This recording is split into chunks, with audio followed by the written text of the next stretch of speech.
Thank you, Winston, and I certainly want to thank NAS and IOM for this tremendous opportunity today. As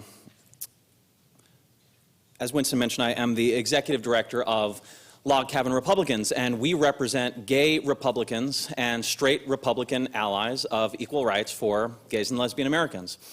Even if you're not familiar with Log Cabin Republicans, I'm sure you understand that my job is one of the most frustrating in the world. But what I'm going to talk to you about today, to what extent I can bring my own diversity in terms of perspective to this esteemed panel today, is that moment where movements become partisan.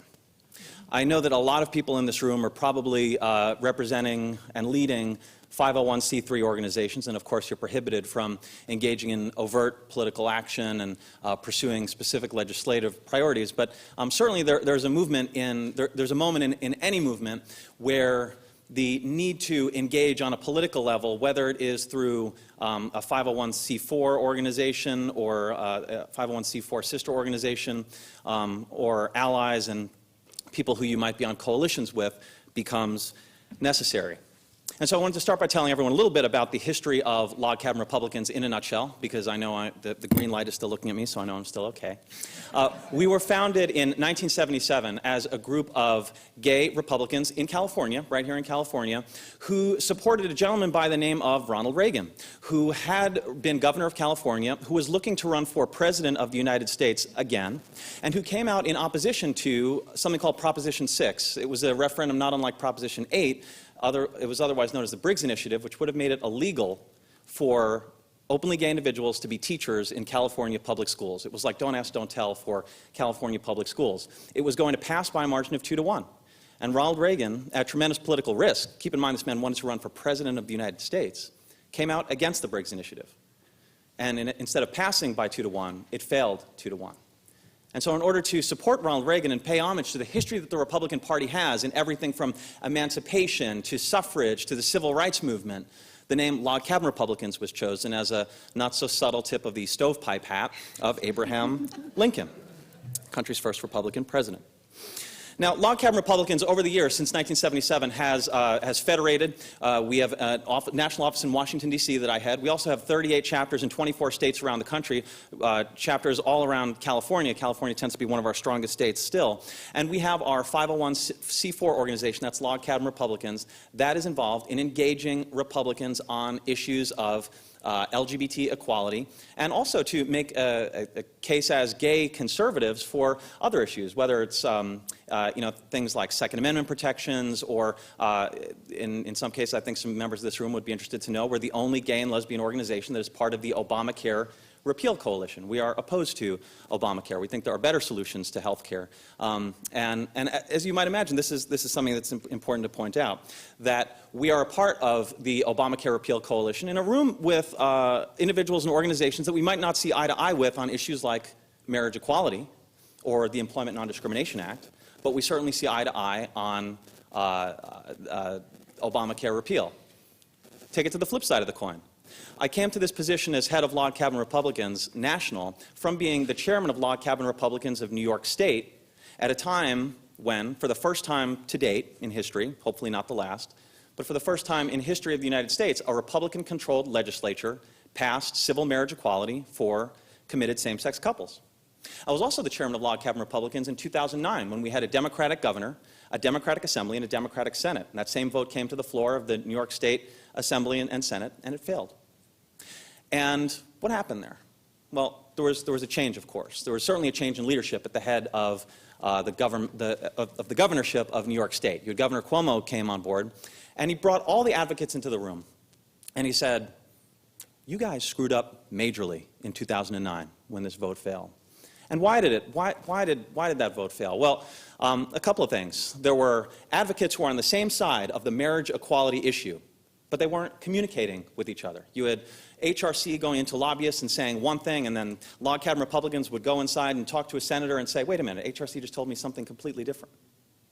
There was an organization that would put out a press release and then claiming Senator X said one thing, or stating that we were assured to have the votes of the Democratic conference or whatever it may be, then an organization would turn around and issue a statement to the press that conflicted with that. So whether they were Democrats, whether they were Republicans in the New York State Senate and Assembly, they said, you guys don't have your act together. Why should we support something that you're advocating for? You got to get your act together. So Governor Cuomo brought everyone under the umbrella of an organization called New Yorkers United for Marriage. And Log Cabin Republicans was the only partisan organization that was a part of that coalition. And it was a part of that coalition because even the liberal advocates, even the advocates who were nonpartisan, understood that there's a movement when movements like the marriage equality movement become political. That if you truly want to achieve change, in this case in particular, if you want to achieve marriage equality, you need to get Republicans on board. And the best way to get Republicans on board is to make sure you're engaging with Republicans who can speak the language of other Republicans, who can engage with them on those issues. Now, other ways that Log Cabin Republicans and Log Cabin Republicans functions, we have, I'm sure this is not something that is unfamiliar to people in this room, we have a 501c3 sister organization called Liberty Education Forum that I also head. That, of course, cannot involve itself in any explicitly partisan activities, but what we do is engage on issues of gay acceptance among conservatives and people of faith. So what we're doing is we're working specifically among constituents of Republicans that we're lobbying on the Hill, and we're educating them about these issues, why people of faith should be on board with civil marriage equality, why civil marriage equality is not a threat to religious institutions, how no church has ever been forced to perform a same-sex marriage. Some have chosen to, but it's not a threat. No, religious liberty is something that is protected, and we're able to advocate and really educate on those issues while we are advocating and lobbying Republicans in Washington. So the two really work in complementary fashions. Now, one of the things that I realize I only have 10 minutes. I'm actually really happy to take your questions on the back end of this. I'd hope there'll be some good ones. But I was asked today to talk specifically about some challenges that we face at Log Cabin Republicans. And as you can imagine, there's quite a bit. And it's not from the places that you might think. In fact, we have quite a bit of challenges that I face leading this organization from an intra-organization standpoint.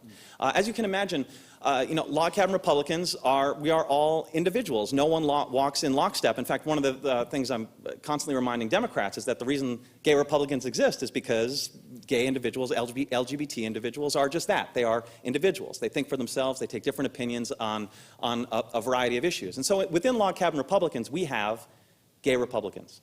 Those are people who will go into a voting booth and say, wow, I really like Mitt Romney's position on national defense and on foreign policy, and I love his economic plan, but he supports a federal constitutional amendment banning gay marriage. And I am someone who's been in love with my partner. I don't have a partner right now, but this is hypothetical. I've been in love with my partner for years. I want to settle down and make sure that when I pass away or he passes away, we're able to take care of one another. I can't support this person for president. Or I could, because there's someone perhaps like John Huntsman, who was a supporter of at the time, civil unions. In the last election, now is a supporter of civil marriage equality. He was the #1 choice for a lot of people. We have Republicans who happen to be gay. Those are people who say, well, look, I'm gay, but I don't wear my sexuality on my sleeve. It's not what primarily defines me, and I'm not a single-issue voter.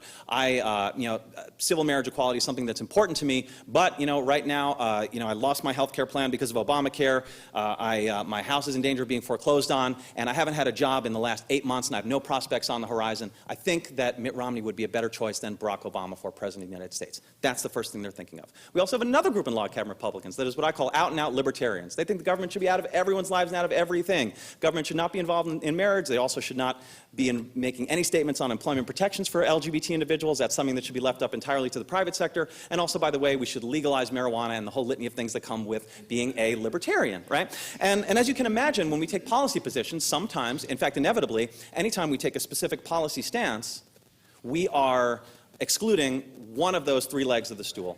And so over the course of time, though, as long as the balance of the policy positions we take satisfy those three legs of the stool, and they're consistent with the mission of the organization, we're ultimately just fine. One more thing I'd just like to wrap up on. When you pursue these coalition models, and I'm sure there's people in this room that can back me up on this, It's not just like everyone gets under the umbrella and it's all fine and dandy, and here we go. We're going to go and achieve change, and all we needed to do was just agree on everything, right? Right? So now we're going to do it. Well, of course, there's some challenges there, right? Because while what the luxury of coalitions is that everyone's unified on message. Grassroots is unified in the organizing. And policy positions are unified. And the challenge, though, is, of course, at the end of the day, no one organization ultimately gets to or should claim credit for any legislative victory, because you're doing it as coalitions. And this is something that I think just as human beings and as heads of organizations and people that are trying to get foundation funding and satisfy donors, you want to be able to go back to your donors and go back to these foundations and say, we did this. Right? And so coalitions can present an added challenge in making that possible, because it forces everyone to share credit. I don't think it's any mistake that after the marriage equality law passed in New York State, New Yorkers United for Marriage, everyone went their separate ways. Number one, because it was mission accomplished, but number two, because there's certainly challenges in continuing to operate as coalitions. So, I did start by saying that my job is one of the most frustrating in the world, but what I neglected to say is that while it is often the most frustrating, it is at times the most thrilling. And it is those thrilling moments that make it all worthwhile. Just in the past year that I've been head of Log Cabin Republicans, we had 3 sitting United States Republican senators announce their support for civil marriage equality. You had 10 Republicans in the United States Senate vote for the Employment Non-Discrimination Act. We've had over 250 Republicans around the country vote for civil marriage equality for committed same-sex couples. And just this afternoon, I was a little late in getting here today, Speaker Boehner said that Republicans should support openly gay Republicans who are running for United States Congress. Huge news, right? And so these are those thrilling moments that make my job worthwhile, and I'm happy to share those with you today. Thanks so much.